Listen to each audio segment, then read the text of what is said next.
Good afternoon to all the attendees to this event. Dr. Luis Valentin Ferrada, who is the organizer of this conference, Dr. Peter Roberts, our guest of honor, distinguished colleagues and students. My name is Carolina Flores, instructor of the International Law Department, and I give you a warm welcome to the conference, Is Climate Change Threatening the Foundations of the Antarctic Treaty System? This activity is taking place in a hybrid format. I kindly invite to all of those who are following us via Zoom to write your questions and comments in the chat. We will gather them and bring them up during the questions section. We will start this event with some initial words of the organizer, Dr. Professor Luis Valentin Ferrada. Thank you very much, Carolina. Good afternoon to everyone. It's a pleasure to receive Professor Peter Roberts into our faculty. This is an activity of the International Law Department and more specifically of the research line of on Antarctic's political and legal issues, broadly known as Antarctica. We also have the support of the Millennium Institute of Biodiversity of Antarctic and Subantarctic Ecosystems. To introduce the Professor Roberts' talk, I would like to read a couple of paragraphs of the document presented some weeks ago by the Scientific Committee on Antarctic Research at the Antarctic Treaty Consultative Meeting held in Berlin, Germany. The paper is named Antarctic Climate Change and the Environment, a decadal synopsis and recommendations for action. Among several relevant and really dramatic affirmations, it said that scientific evidence is abundantly clear and convincing that due to the current trajectory of the human-derived emission of CO2 and other greenhouse gases, the atmosphere and the ocean will continue to warm. The ocean will continue to acidify. Atmospheric and the ocean circulation patterns will be altered. The cryosphere will continue to lose ice in all forms, and sea level will rise. Observation, modeling, and global assessment describe significant change in Antarctic physical and living system, both marine and terrestrial. The agreements of the Antarctic Treaty System will not escape this influence. Rapidly changing Antarctic and Southern Ocean response environments require similarly rapid environmental governance response, including potential change to agreement that had previously taken many years to reach. Impact of climate change are also likely to challenge geopolitical relations in regions outside the Antarctic, in turn influencing relations within the Antarctic Treaty System. I invite you, of course, to read this important report in full, but I believe these paragraphs are enough to understand this conference's global importance. Welcome, Peter. Thank you, Professor, for this introduction. Continuing with the program, I would like to welcome Dr. Peter Roberts. Dr. Roberts is an associate professor of modern history at the University of Stavanger and researcher at the Division of History of Science, Technology and Environment, KTH Royal Institute of Technology, Stockholm. He is the project leader of the research Greening the Poles, Science, the Environment, and the Creation of the Modern Arctic and Antarctic, founded by the European Research Council. He is a doctor in History of Science by Stanford University and has authored and edited several publications about the polar regions. Among them, the Cambridge History of the Polar Regions, in Press, publication of 2022, Handbook of the Politics of Antarctica, and Antarctica and the Humanities. He is a member of the Steering Committee of the Standing Committee of Humanities and Social Science Scientific Committee for Antarctic Research. Today, he will present us with a question.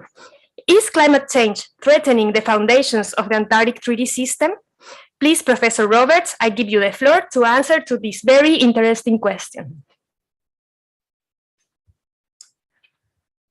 Thank you very much to Carolina, and thank you to Luis Valentin for the very kind invitation to come here.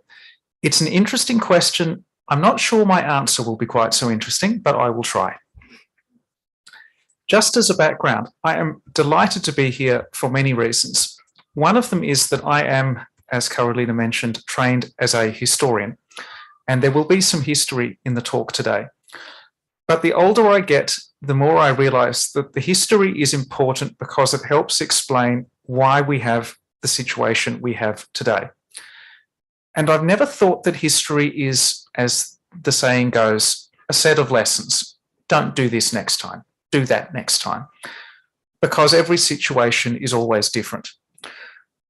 But sometimes when we wonder, this is a rather odd situation that we have. Why exactly do we have these concepts? Why exactly do we have this structure? Knowing the history can, I think, help us to imagine a different present and a different future. And that, I think, is the most important and interesting part. So in the talk today, I will start by giving some history, and I will try and explain how it came to be that science attained the importance that it currently has in Antarctica. I will say a little bit about the relationship between science and the environment, which I sometimes think is rather more complicated than we assume. And then I will move on to diagnosing what I see as a problem in the present, that the current Antarctic political structure, even the framework for environmental protection, was designed to take account of actions in Antarctica. And yet, in the age of global climate change, Antarctica is changed by things that happen outside Antarctica, which is much more difficult to regulate. I will have some suggestions on how this might be addressed. I am the first to admit I do not find my suggestions to be all that convincing, but they are interesting, and I hope that in the discussion that follows, those of you who have a legal background will come with some suggestions, and I very much look forward to discussing the issue. So, may I have a clicker just to move the presentation? Thank you. No? No. So, the talk begins with, as I said, the structure of how Antarctica became a continent for science, and then moves on to the relationship between science, environmental protection, and climate change, and then finally what alternatives I see that are available in the present. So to begin with the history. Sorry. You can tell that I use Mac computers. I am completely illiterate when it comes to using a PC, and I apologize for that. So, Antarctica is widely known as a continent for science, and there are some good reasons for that. The first one, I think, is that Antarctica does not have an indigenous population. When the first whalers, sealers, and explorers reached Antarctica in the early 19th century, they did not meet any people, and to be honest, I'm not sure they expected to meet any people. There has recently been some very interesting research done by scholars in New Zealand who have demonstrated that the Maori people, the indigenous Polynesian people of New Zealand, had connections to Antarctica, possibly some even a couple of hundred years before Americans, Russians, and Britons and others first started to travel to Antarctic waters. So Antarctica is something that has been known, but there weren't Antarctic people per se. And the way that Antarctica became known in many parts of the world was through science. The descriptive language of maps, of temperature charts, and as the illustration here shows, even magnetic charts. I have chosen the example of the magnetic chart because I think it shows how from quite an early stage, Antarctica could be seen as part of a global scientific picture. These magnetic charts were compiled by Great Britain. In the first half of the 19th century, Britain, as the famous song goes, aspired to rule the waves. The British Navy was the most powerful in the world. Britain had an empire that stretched around the world. Now, why were magnetic maps and not just maps of coastlines important? And the answer is navigation.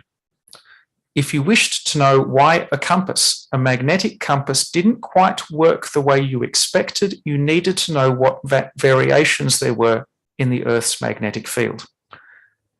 The Earth's magnetic poles are located in the Arctic and the Antarctic, and consequently exploring Antarctica's magnetic characteristics was linked from the start to a political and economic project of Britain being able to ensure that its ships could function safely and efficiently around the whole world. In the late 1830s, Britain sent ships to Antarctica in order to try and get as close as they could to the South Magnetic Pole and do this charting work. So we see that the language of science and its results, its maps, have from the start been a way not only of describing Antarctica, but also might even say making Antarctica useful. And I think this is important because I think from a surprisingly early stage, knowing about Antarctica has been linked to political projects rather than just being a goal in its own right.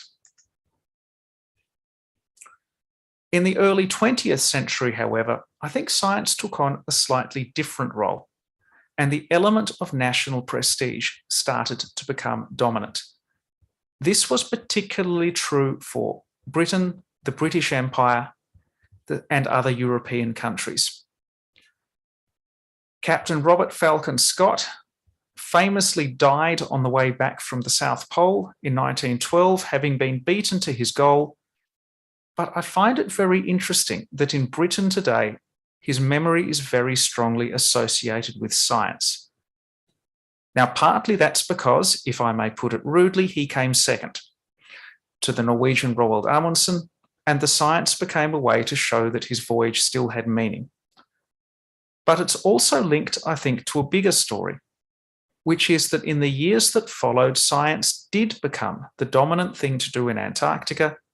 And by saying that Captain Scott really did do a lot of science, and it's true, his expedition did conduct a lot of good scientific work. That wasn't necessarily its whole point, though. So when we tell stories about the importance of science to early explorers, again, I think we have to think of the political value that it has, and the way that science is not just a set of facts about Antarctica, but it's also a way of showing that particular countries have good connections to Antarctica, that the work they have done in Antarctica has been good, valuable, and by extension, their presence in Antarctica is valuable and correct. This, I think, is particularly true for European countries who, unlike Chile and Argentina, do not have a geographical proximity to Antarctica. British, Australian, Norwegian claims to Antarctic territory are not based on being close. Even the Australian claim, its basis was in exploration, and rather than it just being the bit of Antarctica closest to Australia. And science, I think, has played a part in those processes. Douglas Mawson, the gentleman we see here, I think is particularly important in this regard. When I was growing up in Australia, the $100 note had a picture of him looking stern, having just survived an awful trip which nearly ended in death in Antarctica in 1912 and 1913. But when I was growing up, we always were told, Mawson was better than the others because he cared more about science. He didn't want to go to the South Pole, he cared about science. That was true to a point. He was a scientist. He was really concerned that he have a good academic career, and he thought Antarctic field work would help him in that. But again, we have this question. Why is it so important for us to say that particular figures cared more about science and did more science? And I don't think we can have a good answer to that question without thinking about the political value that science has in the present in Antarctica. So was that science connected to climate research and what we might consider environmental research? Things like charting the Earth's magnetic field aren't obviously connected to environmental change. Nevertheless, things like the find of these fossils here, the Glossopteris, a particular kind of fossilized plant. These fossils were found quite a long way inland in Antarctica, already the first decade of the 20th century.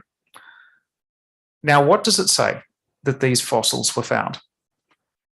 In our current understanding, we would say it's proof that the continents had moved.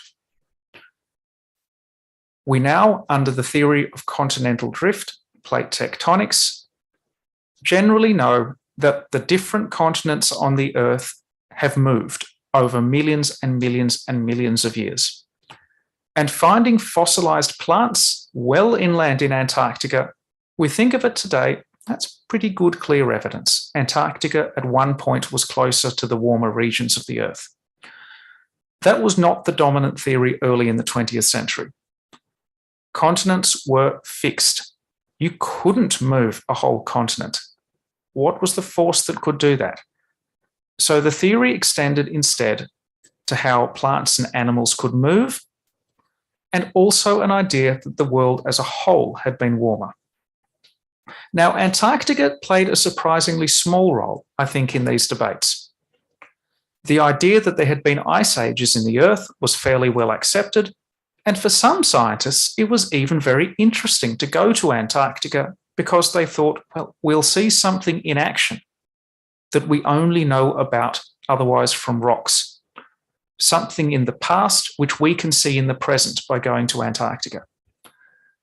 So I think it's fair to say that what we might see today as good evidence that Antarctica is key to climate research was not always recognised that way at the time. The idea that Antarctica can tell us a lot about climate and climate change is, I think, quite a new idea. Nevertheless, there was an awareness that Antarctica, as I mentioned before, was linked to global scientific processes. Some of you may have heard of an event that took place in 1957 and 1958 called the International Geophysical Year. Went over 18 months, so a little more than a year. The point of the IGY was to study the Earth, its oceans, even its atmosphere, and the outer space regions near the Earth to get a complete picture of how the Earth's big physical systems worked. Everything from the winds, the currents in the ocean, the magnetic processes, everything that happened on a global planetary scale. And Antarctica was very important in this process. Now, partly there were political reasons. The United States and the Soviet Union really wanted to do lots of science in Antarctica as a way of showing that they were important in Antarctica. To put it very frankly, they had the resources and they had the willpower. At the same time, it does, I think, speak to this point, that even in the 1950s, there is a clear understanding that Antarctica is important to understanding global processes. And if you want to know how the weather patterns that affect the whole world work, you really need to think about Antarctica too. But it's, I think, description more than an awareness of change. Like those magnetic maps, like maps of coastlines, this was charting a thing that you could then see as relatively stable. Now we've figured out how this system works. There wasn't really an appreciation that the whole system itself might be changing, not least because of human actions. So although the International Geophysical Year was very important because it set a new pattern for working in Antarctica, that if you did science, that wasn't necessarily directly linked to territorial claims. That if you were an Australian, if you were a Russian and you worked in the Australian zone, that did not mean that your country was laying claim to Australian territory. You could do science and it didn't count in that sense. And that, I think, helps to make the case that science is the most useful and important thing you can do in Antarctica. And although the results from the International Geophysical Year were pretty impressive, a lot of data was gathered and understandings of how these global systems worked, they got a lot better. But perhaps it's the political legacy that was the most important, that science was the best way to show that you belonged in Antarctica. And the more science you did, the more right you had to decide how Antarctica should be run.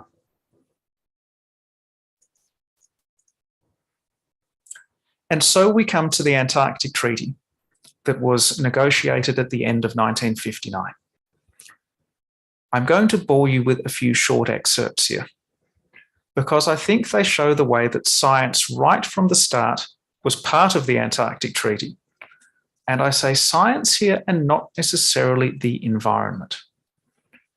In the preamble to the Antarctic Treaty, it states that acknowledging the substantial contributions to scientific knowledge resulting from international cooperation in scientific investigation in Antarctica, namely the International Geophysical Year, this document has been prepared.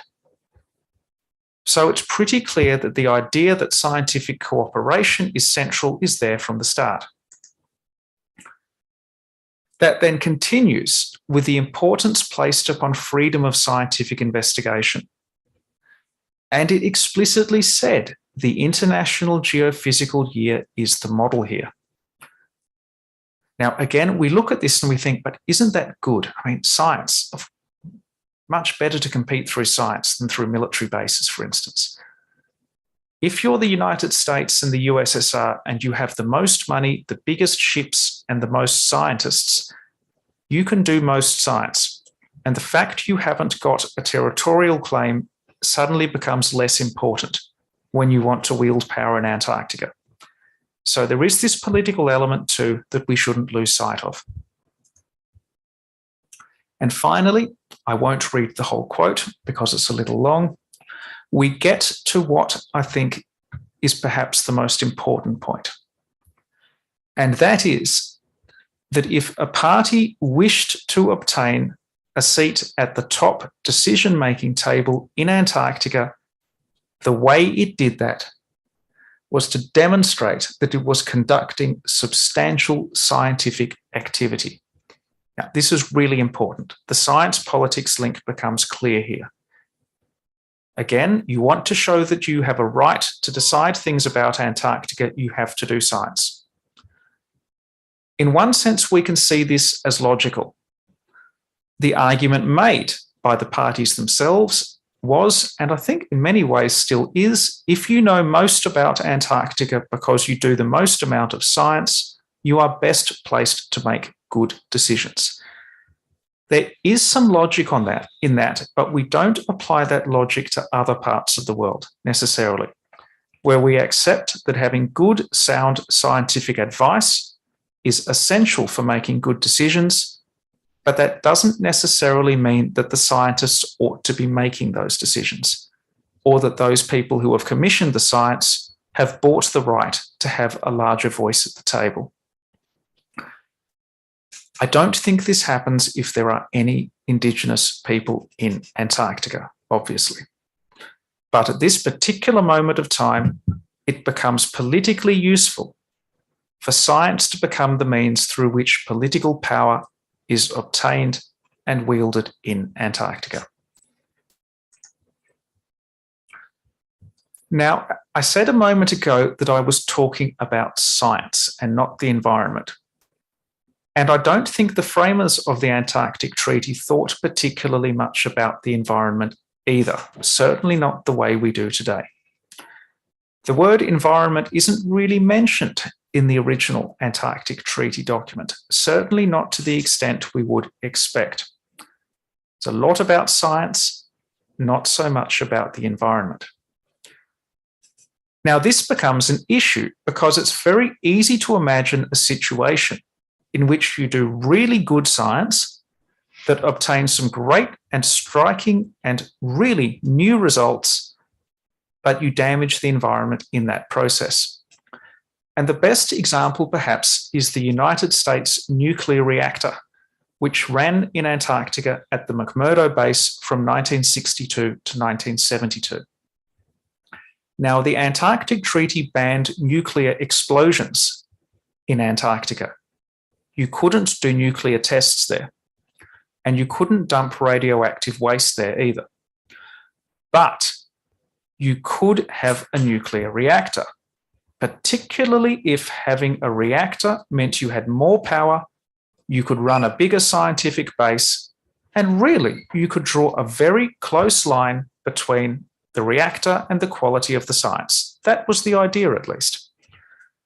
So a nuclear reactor in Antarctica was perfectly consistent with doing good science. Now, the reactor itself was a failure, pretty completely. It did not work the way the Americans expected. It was almost a drain rather than a boost to their science.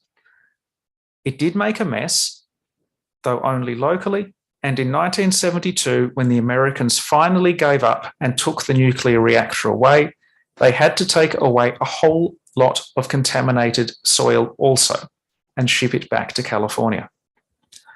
So that experiment ended. But the nuclear reactor was not the only scientific process that damaged the Antarctic environment.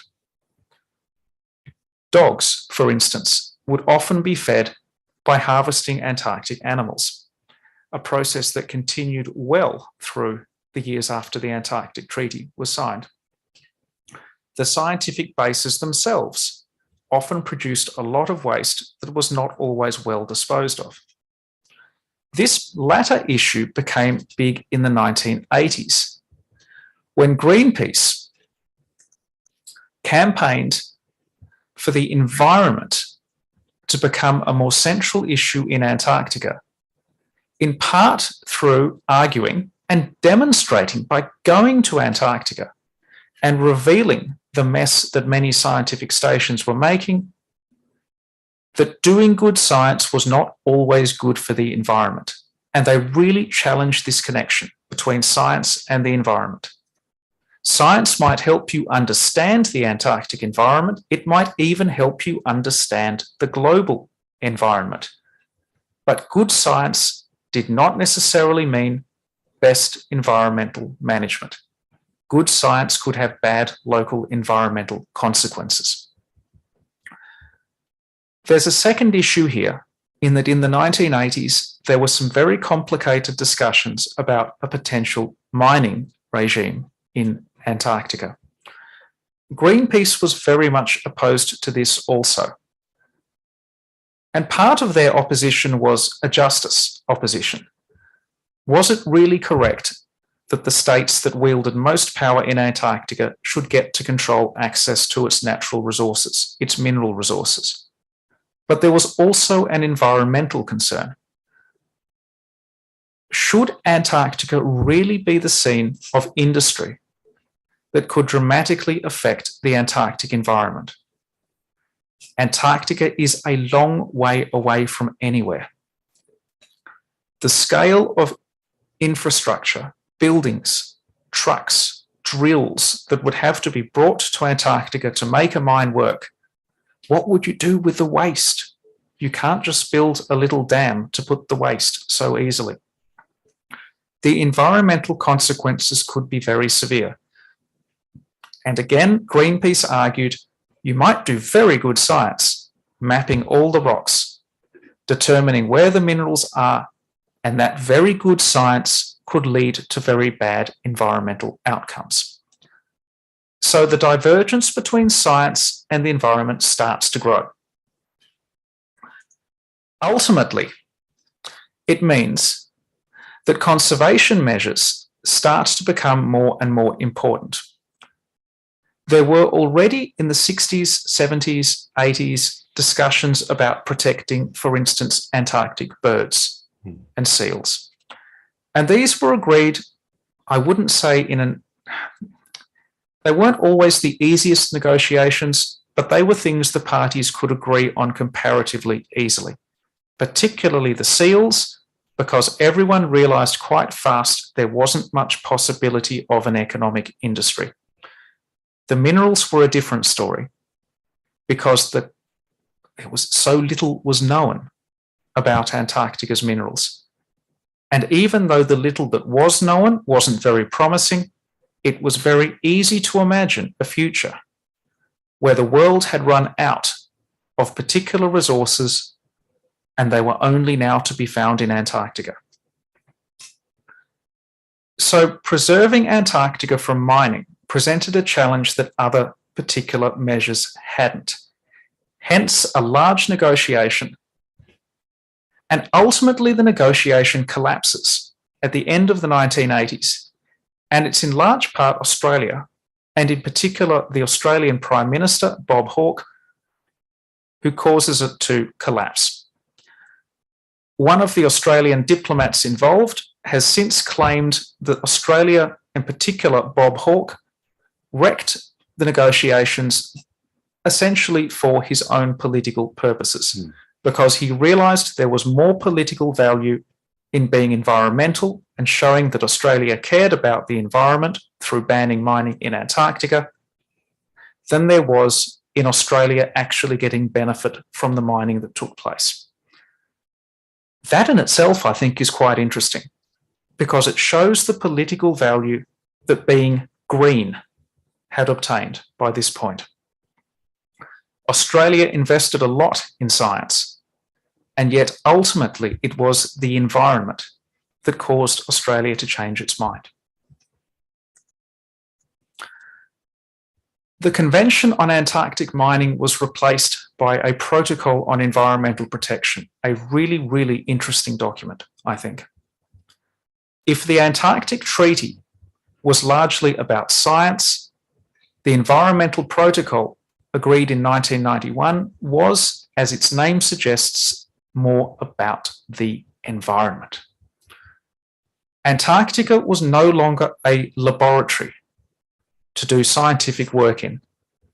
Antarctica was also a wilderness, a natural reserve to be protected. The idea of the natural reserve, I think, is very interesting because it makes us think that even if you're doing really good science, you don't always have a right to do it. If you can't do it in a way that is consistent with respecting the environment, perhaps you shouldn't be doing it. That's something of a change from the original Antarctic Treaty. Moreover, the preamble to the Environmental Protocol explicitly mentioned the global dimension. If you made a mess in Antarctica, it wouldn't just be a pity for Antarctica's own sake. The world as a whole would have lost something. The Antarctic environment is worth preserving because Antarctica, as a comparatively unspoiled wilderness, is something that is important for everyone and everything in the world. At the same time, the scientific monitoring, I think, is very interesting too. Why would it be so important to monitor the Antarctic environment from a global perspective? Partly, it's the logic that we saw before. Global processes, you want to understand them. I might add as a quick aside, Peru had a very interesting objection to the minerals negotiations in the 1980s. They didn't like it for two reasons. One of them was Peru is a mining country. If you find lots of minerals in Antarctica, the world market gets flooded, we lose money. But the second one I think was great. Applies to Chile as well. The Humboldt Current runs up the coast of Chile and up to Peru. Peru said, if you start a mine, the mine puts pollution into the water. That water flows up the coast of Chile and all the way up to Peru and damages our fisheries. A process that started in Antarctica has a direct negative consequence on our local environment. I think that's quite an interesting argument. And you could expand it globally as well. If pollutants got in the Antarctic atmosphere, they could have regional consequences. And there was a very clear example of this. And again, I grew up in Australia, and Chileans, you know it even better. The hole in the ozone layer that was detected in the late 1970s, that was discovered in Antarctica. But it wasn't caused in Antarctica. It was caused by people, mostly in the rich countries of the Northern Hemisphere, putting chemicals called chlorofluorocarbons, which were in aerosol sprays, most notably, into the atmosphere. And the effect of that was that ozone disappeared around Antarctica, and countries like Australia and Chile in the Southern Hemisphere suffered more ultraviolet radiation as a result. So the idea that Antarctica could possibly have consequences for the rest of the world, and as the ozone hole showed, they might be dynamic. It's not like you chart ozone and you think that's stable, it's going to stay that way. The hole grew. Now that there is a ban on chlorofluorocarbons, the hole is shrinking. Eventually, ideally, it will shrink to nothing. But it could grow through human actions. And I think there was an awareness already in 1991 that you have to monitor the Antarctic environment and to look at it as something that may affect the rest of the world and not just be a problem for the sake of Antarctica. Nonetheless, there was also a sense that Antarctica, its environment and its ecosystems, they had symbolic importance for the rest of the world. If something bad happened to the Antarctic environment, it would reflect badly on the countries that had responsibility for it. And the answer in the environmental protocol was to, while still accepting that science was important in Antarctica, no one was suggesting that science stop in Antarctica, but rather to recognize that the Antarctic environment was worth protecting and that too had to be taken into account.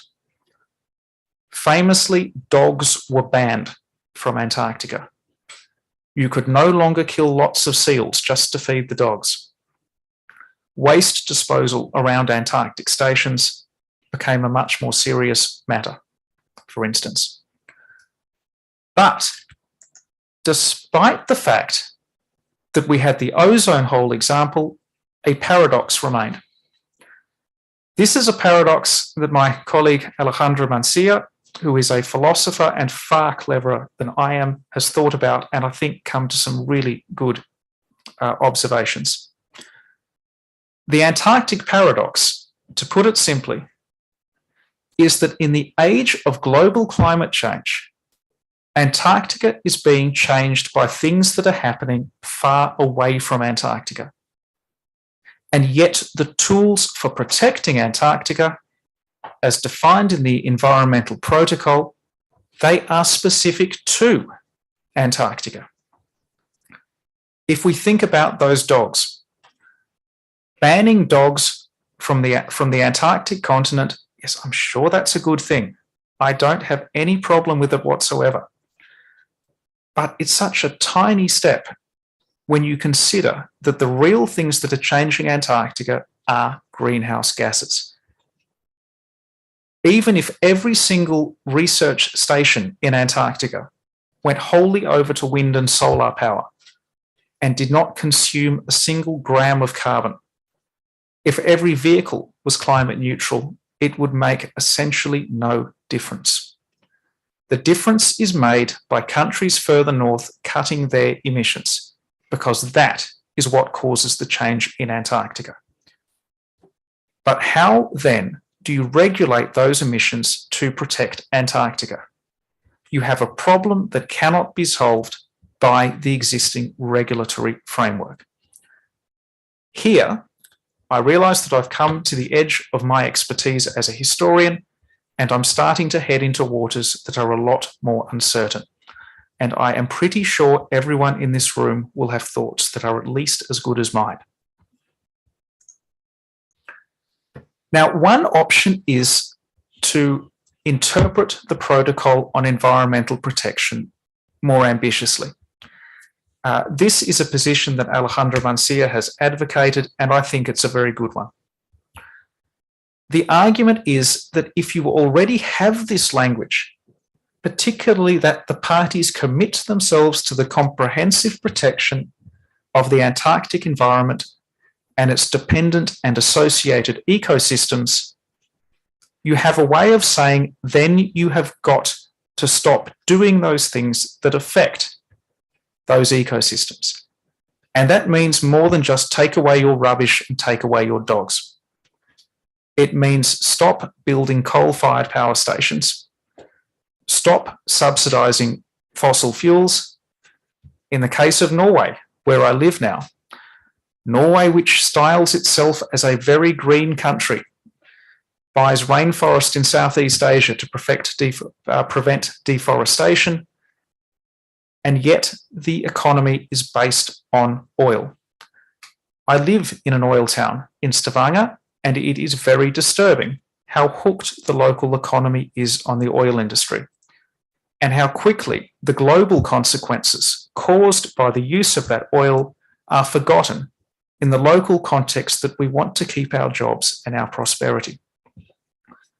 And yet, by refusing to take that action at the local level, consequences occur that are felt as far away as Antarctica. Now, these consequences, I think we can think of them in two ways. If Antarctica's ice melts, something has changed in Antarctica. The environment has changed, and you can make an argument that that in itself is a bad thing, that humans shouldn't be causing wide-scale change in Antarctica. You can make, however, I think, a more concrete argument. Now, it may take a long time for that ice to melt, hundreds, possibly even thousands of years. But when it does, sea levels will rise considerably. And countries such as Bangladesh, the Maldives, which have no engagement with Antarctica, no right to take part in Antarctic decisions, large parts of them will go underwater because of things that happened in Antarctica. So, what then can be done? One option is to say that we should revisit the link between science and political power in Antarctica. Just because you do the most science and the best science doesn't mean that you should have privileged authority. And that link between substantial scientific activity and consultative party status, that should be broken. The counter argument to that, I think, is, but what's the alternative? What would be better? If you're the United States and you get told, actually, you don't have any power in Antarctica anymore, I could see the United States shrugging its shoulders and saying, well, that's okay. We've got a lot of other things to do. I'm not sure that the punishment of losing power in Antarctica would be so severe for many of the world's leading greenhouse gas emitters. For a country like Argentina or Chile, even perhaps Australia, I think it's different because the historical ties to Antarctica run deeper. But think of it from a Chilean perspective. If Chile was told your greenhouse gas emissions are too high, you will lose your right to speak on Antarctic matters, I don't think that argument gets very far because there is a different base for Chilean rights in Antarctica derived from territorial claims based on geographical proximity. It's not just based on science. So I think we have a problem there. Another problem is that it's very difficult, I think, to draw a concrete connection between the value of research and the problem of change. If you're the United States and you turn around and say, well, yes, we do put a lot of carbon into the atmosphere, but we also do so much good research that lets you see the effects in Antarctica. We know the problem better. Wouldn't you rather have that we at least can do that monitoring work and reveal the scale of the problem, rather than just throwing our hands in the air and saying, we're out of here? Isn't that at least something? That's an argument that I have some sympathy for, partly because I'm a little bit idealist in this way. I like the idea of a continent where countries compete through science and not through military bases, for instance. I think there is some value in that. And if we were to unravel the connection between science and political power, how much else might we unravel in the Antarctic Treaty System, which, for all its problems, I think has worked pretty well and proven itself quite flexible over the past 60 or so years. Now, we could also reverse the paradox. If you have countries like Bangladesh or Mauritius and say, all right, you're most affected, you get most power, how does that change things? There's a nice, I think, very moral element that's pleasing here. You should be in charge because you're the one who got affected most. It feels right on some level. The countries that are most affected by changes in Antarctica should get the most power in Antarctica. But in practice, I think this runs into some pretty big problems pretty fast. The first one is, how do you work out which countries do get most affected? I would hate to see a situation where countries try and calculate, yes, we went underwater, but it was only 47% due to Antarctic. It was 22% Greenland, and of those 22%, so-and-so country had, I can see it, countries finding ways to dodge responsibility pretty easily. A more serious objection, I think, is that even if you were Bangladesh and you had power in Antarctica, how does that actually help you to stop the emissions? You might say, great, all of you countries who put greenhouse gas into the atmosphere in a meaningful way, we're not even allowing you to set foot in Antarctica. Your researchers are forever banned. That does not stop the emissions that threaten low-lying Bangladesh. The remedy is disconnected, I think, from the problem. So while it has this almost Wild West sense of the countries that were bad having revenge exacted upon them, I don't think it's a very positive and constructive solution in the long run. And then we have this problem that the original signatories in particular, because their claims are based on different motivations, they could very easily say, we're walking away. We're starting a whole new club and only we're in charge. Very nice, Bangladesh, that you're now in charge of the Antarctic Treaty System, but we're not part of that anymore. We're going to go to Antarctica on our own terms.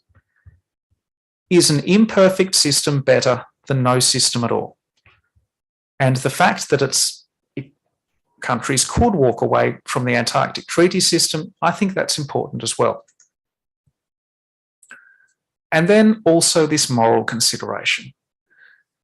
Even if science can't protect Antarctica by itself, isn't it better having a system that privileges science over some of the alternatives? And again, morally, I know that's a problematic position, but it does sit quite well with me.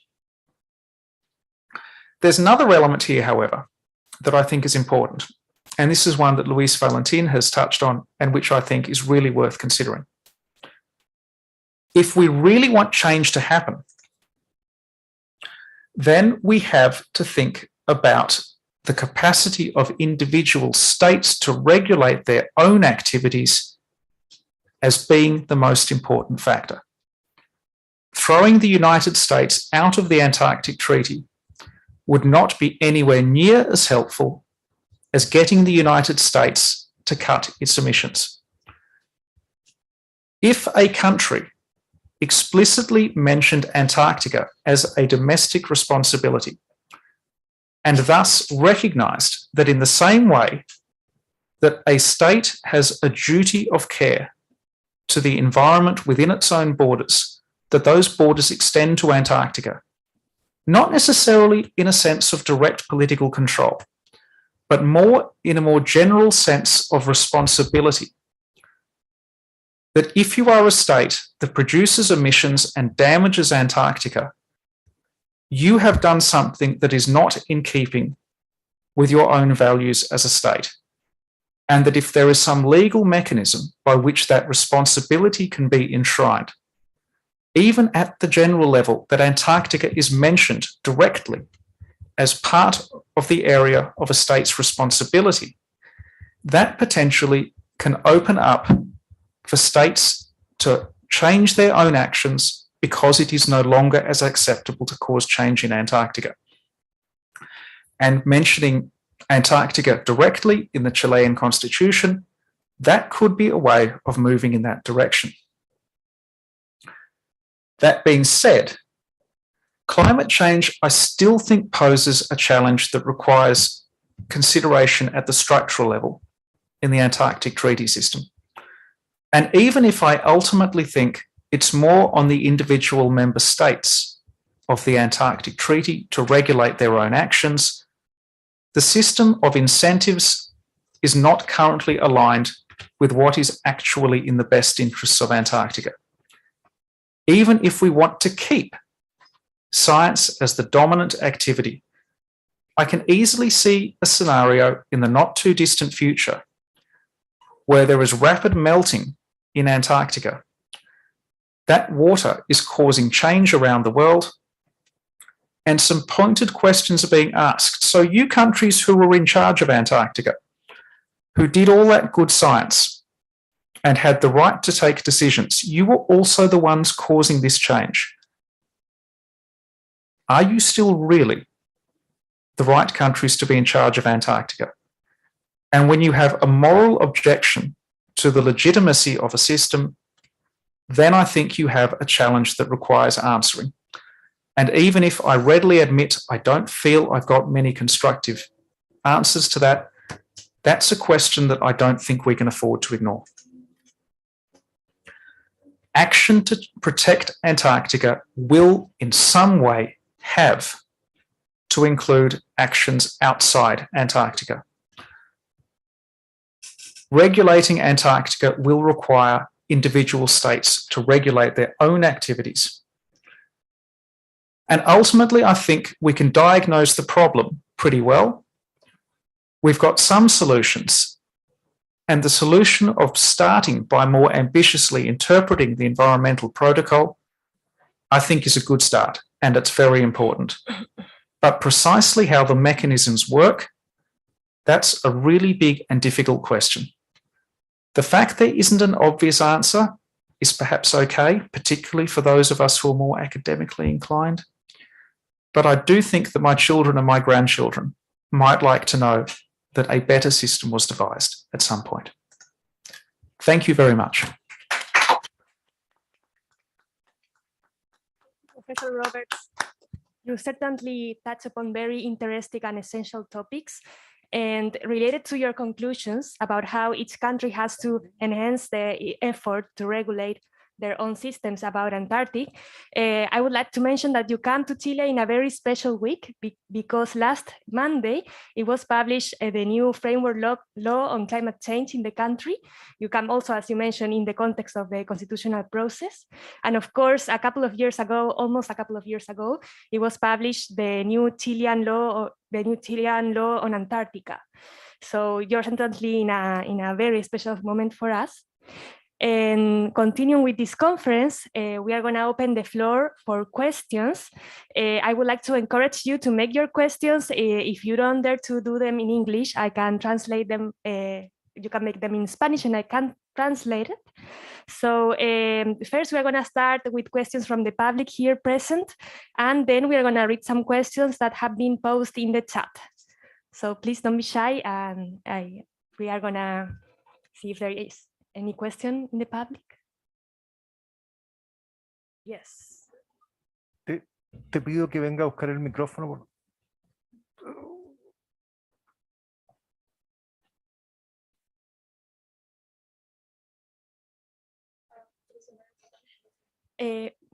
Please, por favor, si pudieras presentarte. Yeah, I was in English.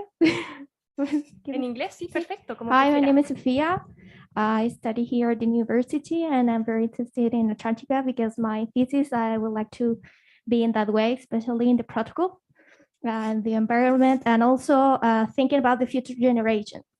So that's my idea. I've been working with Professor Ferrada, so this is a very interesting opportunity for me. I have a question specifically about the solutions, because I was thinking during the presentation that I really rely and I agree with several of the affirmations that you make during the presentation, especially when you talk about when the responsibilities that the parts of the treaty have and how they need to make some changes domestically for the purpose of the Antarctic and also the environment of the world. So my question is, do you believe there is a chance, or there will be better if some changes, like from resolutions in the annual meetings, could be better, or we have to work like not a new protocol, but for a bigger, for another agreement, thinking about those domestic solutions that the people, all the countries in the treaty have to make.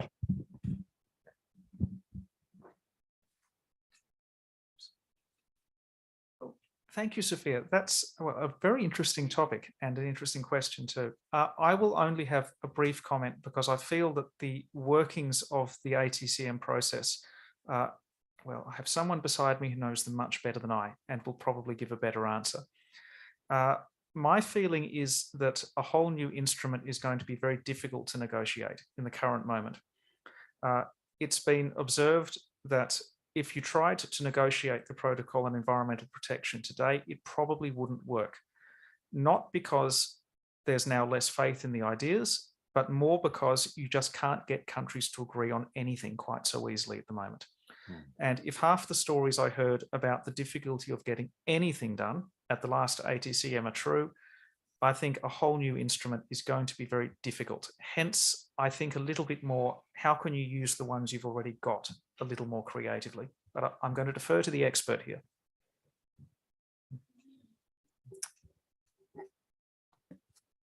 I agree in general. I remember some years ago in the meeting, the treaty meeting in Brasilia, 2013 or 14 or something like that, was a discussion about a general comment. The inspections in Antarctica end in a report, but this report is not compulsory for the country that was subject to inspection. And then was a discussion about that the countries, different states, put a lot of money to make inspections, and after that, this inspection don't have a real use, or depend of the country that was inspected if they do or not the different the different arrangement or improvement that are suggested. And in this discussion, the representative of Russia say explicitly, I don't remember if this quote was transcribed exactly in the report of the meeting, but I was there in the room, then I listened him. He said explicitly, don't forget that if the protocol was negotiated today, you will not have our support. This is all. And the discussion finished there, because it was clear that they were able to make some interpretations, but no more than that. Then I agree, and I am a bit pessimistic. I suppose that the present geopolitical situation will be with us for the next 3 or 4 decades ahead. Not only the problem about Russia and Ukraine, and Russia and the NATO, and Russia and the United States with China, what happened with India and other countries, big countries really. I think we are not in a good moment for international negotiation at all. nor in the United Nations, nor in the Antarctic system, nor then let's say like-minded countries. You have to find some like-minded countries and to try to make some very important, but maybe more little or more regional efforts to try to solve some of this kind of things. But to propose a new environmental protocol agreements in this time, I think is, of course, in the academic, we have to do that. We must to do that. But in the real political world, I think it is don't have a very good future, I suppose. Unfortunately, of course, unfortunately.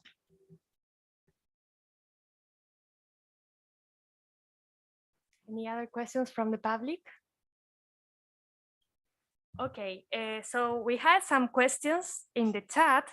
I think we may have touched, you may have touched upon them already a bit, but I'm just gonna read one of them that it says, Professor Roberts, in your view, what are the main obstacles, political and geopolitical obstacles that the Antarctic Treaty System presents in the adoption of environmental protection measures? Oh, obstacles is perhaps a slightly broad term. It's a very good question. And my hesitation to give a good answer is because I'm not sure there is obviously a good answer. The obstacles are of a very wide nature. And the one about consensus in the Antarctic Treaty System, that's a big one. If you want to get a new agreement made on environmental protection, you have to get Russia, China, other countries on board. If Chile wishes to put responsibility for Antarctica in its own constitution, well, China doesn't get to have a say in that. And that is why I'm starting to think that actions by the individual states that then change the way they act in relation to Antarctica are perhaps, at least in the short term, better than action within the Antarctic Treaty System. But you could also see obstacles, I think, in another way, because as I mentioned, I think there's this question of moral legitimacy that hangs as well. And even if you say, look, but the science was good, the science criterion, we played by the rules, we followed them closely. If countries say, yep, but ultimately those rules didn't prove to be very good because Antarctica still melted, doesn't that prove that your system has a legitimacy issue?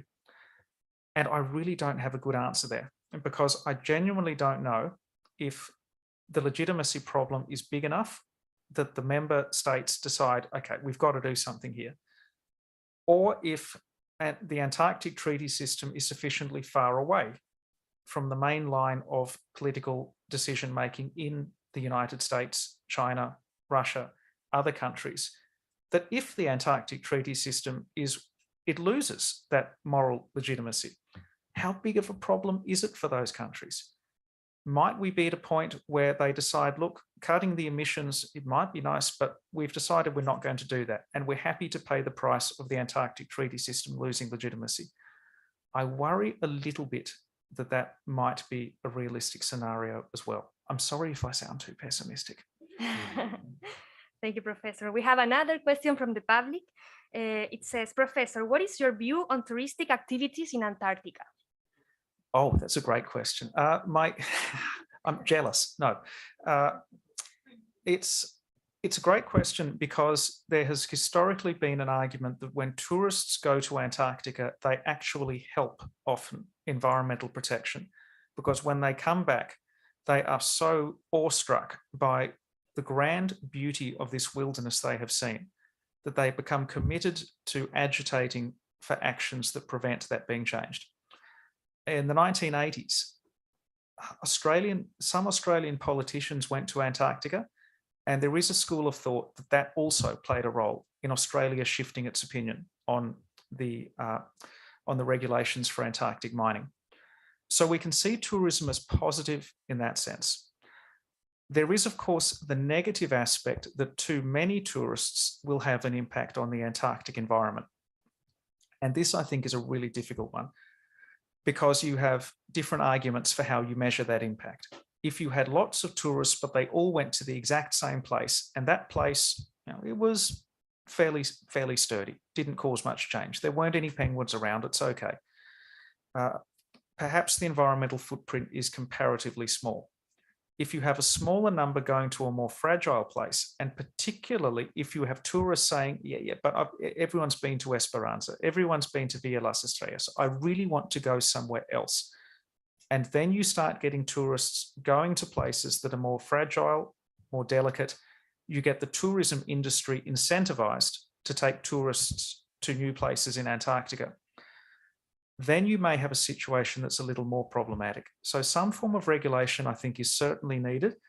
And my sense is that the larger the Antarctic tourism industry becomes, the less valid the argument the tourism industry is per definition consistent with environmental protection because it makes good environmental advocates out of the people who go. I think that's a valid argument, but the more tourists go, the less sustainable an argument I feel it probably is. Thank you, Professor. And we have a comment in the chat that says one of the critics coming from China and Russia in the negotiations to conform the marine protected areas and in the framework of the Antarctic Treaty System is that this is a club of countries that are pro-West that are shadowing the opinions of the dissident countries. In this sense, in which degree the world geopolitics is affecting the development of the Antarctic Treaty System in the future? I'm going to cop out and defer to the distinguished gentleman on my right here first. Okay.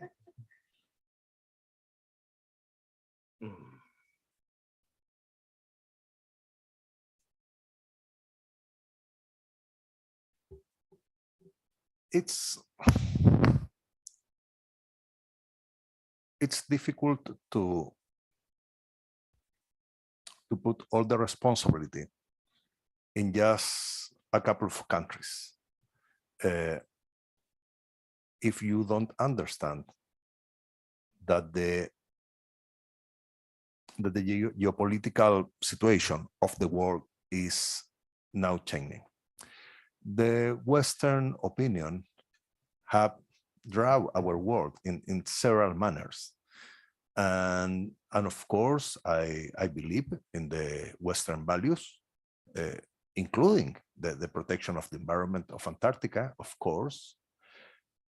But maybe we don't have listened enough.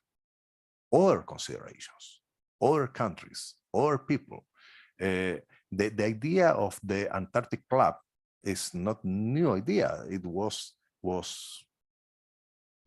being discussed in the United Nations in the 80s and even in the 50s. Then this is not a new idea. And the Antarctic system have been very flexible in the sense to open to new countries, to incorporate other countries in the discussions. But I don't know if in a political sense this have been enough or not. And I think that is not only a problem of Antarctica. I think this is a global problem that the people and the countries won't be listened. Not only want, they require to be listened and listen seriously and be considered in the decisions. Then I think this is a global issue, not only an Antarctic one. Yes, I have other comments, but after. I'll just add very briefly. I agree that the club criticism, it's a small group of countries that's been around for a while. And the Antarctic Treaty System's proponents say, but we solved that because, look, even Malaysia, which was the biggest agitator against the Antarctic Treaty System in the 1980s, now it's joined. That's proof that the system has triumphed. And at one level, I think that's correct. The system has proven flexible enough to be and attractive enough to accommodate countries that previously questioned its legitimacy. You have a second problem, though, which is that if everyone joins the club, does that mean that the club ceases to be functional? Because the disagreements that you have, they're just going to be played out inside. And if you have a consensus-based system, does that mean that the club eventually loses its capacity to take positive and meaningful action? Because a criticism, you're only 12 countries, but look what you did. We didn't like that. That's one thing. If the criticism is instead, we don't actually like that, we're going to prevent anything from being done from within that group of countries, you will actually not get a decision taken, even though the objection may be the same. So the functionality of the system, I think, can therefore be questioned. So there is that balance between the inclusivity and the functionality. Where exactly that balance is drawn, I don't really know. But I do think that there is something to be said for a club sometimes, because a club can actually get things done, a small group of nations, a small group of states in this case. The catch being, if the others look on and say you don't have legitimacy for that, then you have a problem. And treading that line, it was very difficult in the 1980s, but they came through it. So perhaps it can be done again. I'll be a little more optimistic there. Professor, if I just may make a small comment. So I also think there are very interesting developments going on in the broader international law system that may be interesting for the Antarctic Treaty System in the future, like the resolution of the Human Rights Council of last year that recognized the right to a healthy environment, and the creation of the Special Rapporteur on Climate Change. We don't know how that is going to interact, but maybe there are some tools that are being developed that could be complemented with the ones that the environmental protocol is already posing. Do we have another question from the public? Okay.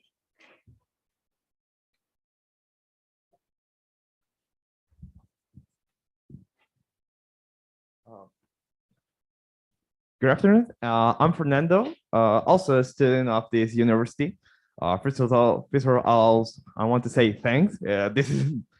This conference and this are sorry, I'm nervous.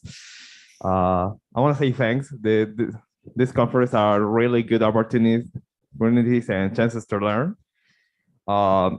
In your presentation, I find quite interesting this idea of countries using science as a sign of power and presence, like saying, I do more science than you, I should have more rights, or my opinion is more valid than yours because I do more science and better science. So I want to ask you if you see in the future countries using this science also as a tool for saying, like, well, the idea is science, countries using scientific manipulating information to, You can also say in Spanish and sí, puedo decirlo en español para que me enredé con la idea. Lo que quería preguntar era sobre si los países podían usar como a los científicos como manipular la información a través de científicos como para excusarse de ciertas actuaciones de ellos. Por ejemplo, decir, yo lo estaba pensando, por ejemplo, con la discusión que hubo en Estados Unidos hace varias décadas sobre el uso del plomo, que al final las grandes empresas que trabajaban con el plomo contrataban científicos para que hicieran informes que hicieran que el plomo no afectaba a la salud, cuando en realidad sí lo hacía. Entonces estaba pensando si en el futuro los países podrían hacer eso mismo para decir, no, mis emisiones de carbono, mis desechos, mi industria, en realidad no tiene nada que ver con lo que está usando en la Antártida. En realidad, no sé, échale la culpa al de allá. Él sí tiene la culpa, yo no. Yeah, that's interesting, because so far it's been more, do you do a lot of science? And the good science has been, it's not just, is the specific finding consistent with a country's action, but rather, did the rest of the scientific community recognize this was a good piece of work? And some very crude measures, like what quality of journals do our Antarctic researchers publish in? Those are quite prominent. In Norway, there is a concerted campaign to get more Antarctic research published.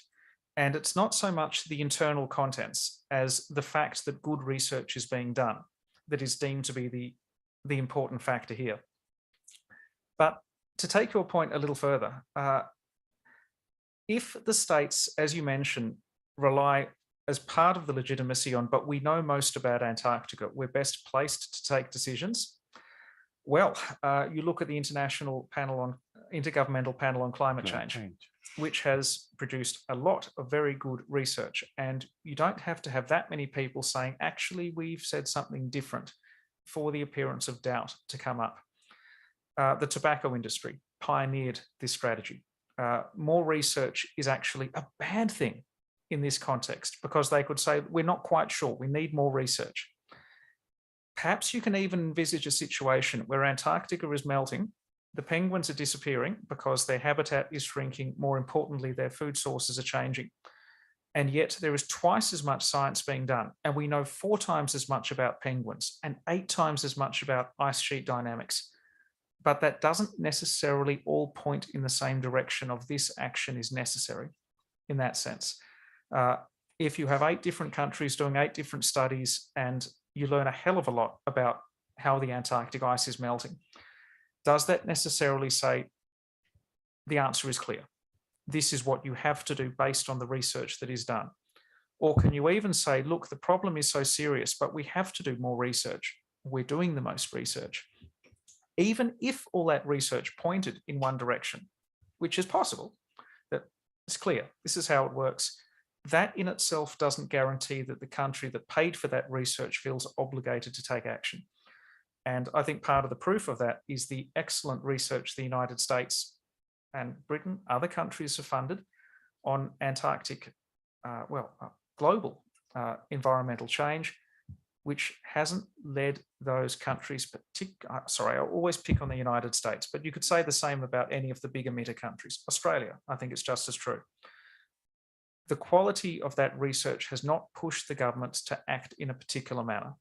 And if they have acted, it's been because of political pressure, of which the scientific data is a large but not a determining part, and not because the scientific evidence, as it were, spoke for itself. So perhaps we can see a positive side there, because if the scientific evidence can't speak for itself to force a government to take positive change, perhaps a negative finding might possibly not have decisive weight either. But this is where I get a little bit cynical and think that if you have a lot of research and you have one piece that's an outlier, it could indeed become politically convenient at some point. But I do think the more likely scenario is that volume of work will probably be the decisive factor. And it has to be good work, but exactly what conclusion it demands a country take, that may be less important, I think. Okay, I think we may have time for one last question. So I will read one question that was made in the chat.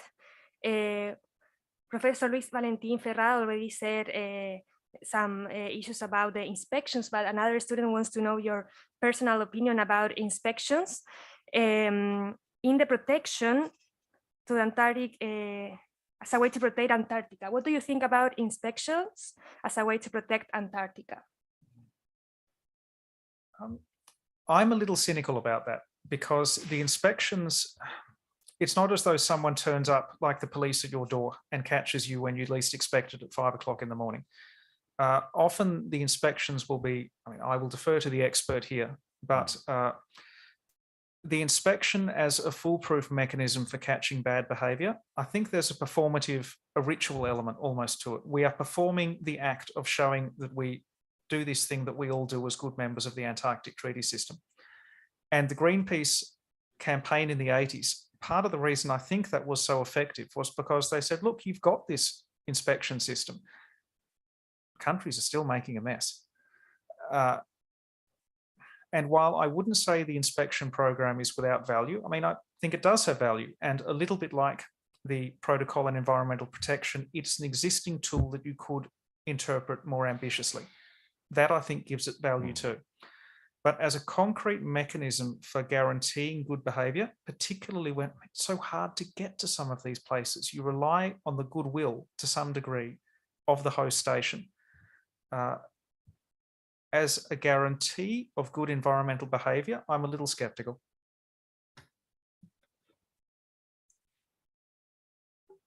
I agree with the inspection system.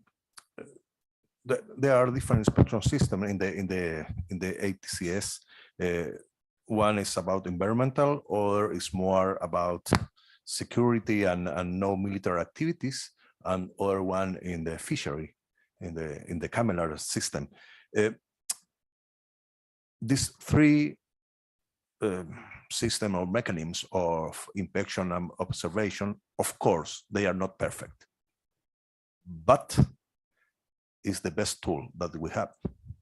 And it's difficult to think in another system. As you know, in the international system, you don't have a real hierarchy between the countries. All the countries are equal as sovereignty states.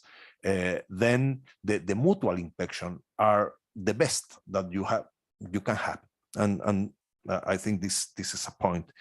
I understand it was the last question. Then I will use my time to make very little comments. One of them is about inspections.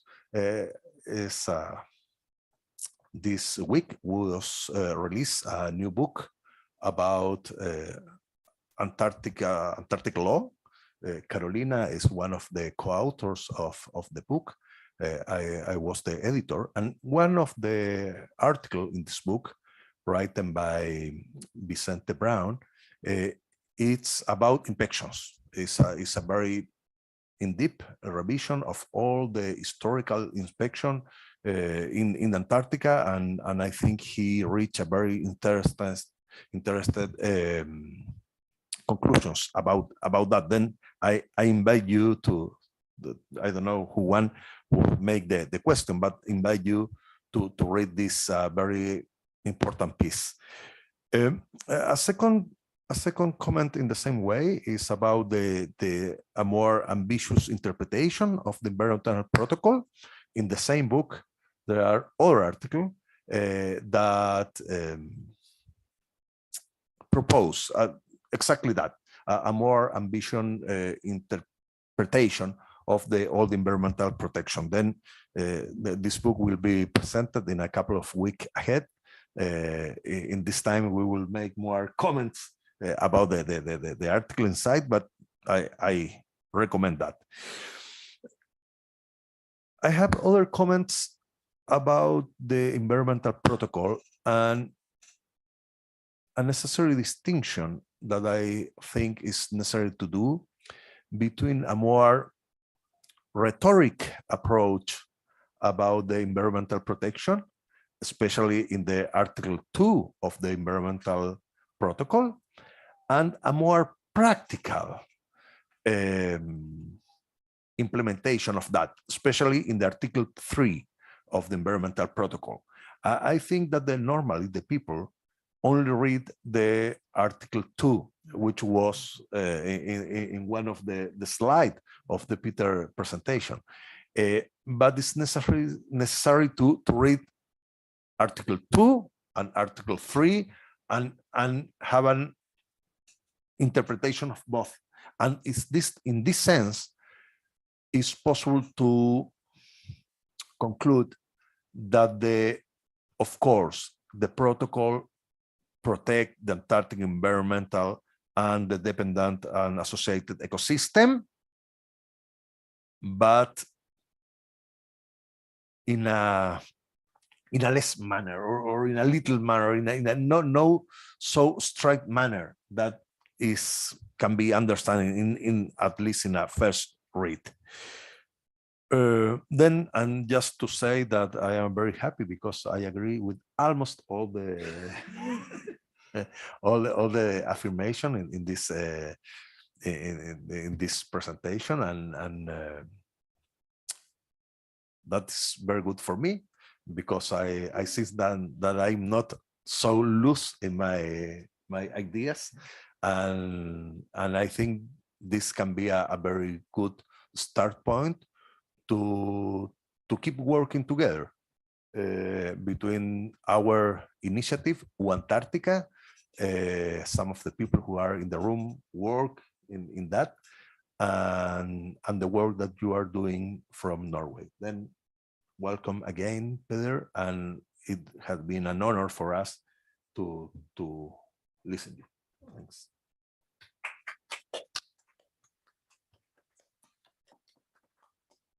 I'll just finish my part by saying thank you. I've really enjoyed this, and I look forward to talking with more of you later on.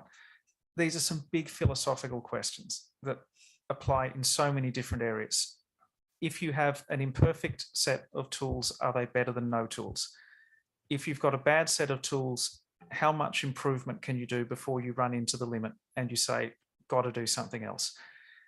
And there's such hard questions to find answers to, but we think them through in Antarctica, we think them through elsewhere in the world, and that process of thinking, I sometimes think, is just as important as, this is the absolute best answer, because I don't know if there is one best answer, but there are probably worse and better answers, and that's at least something to work towards. Thank you, Professor Roberts and Professor Ferrada, and also thank you for all the team that is behind the organization of this conference. And as we are reaching the end of this conference, I would like to thank each of you for your attendance and attention and the very interesting questions. Today, we had the privilege to learn more about Antarctica and the fascinating topics that are raised regarding this continent. For those who are motivated after this conference, I would like to take this opportunity to extend you an invitation to continue deepen your knowledge on this matter. And a great occasion to do this is at the Chilean Conference of Antarctic Law.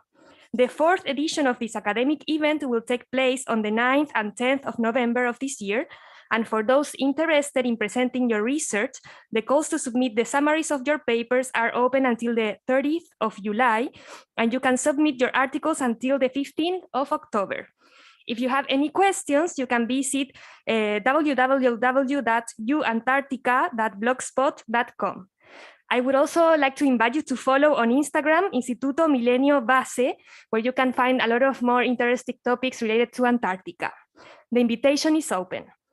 Thank you again for your presence. Thank you, Professor Roberts, for joining us here from the other side of the world. And I wish you all a pleasant afternoon.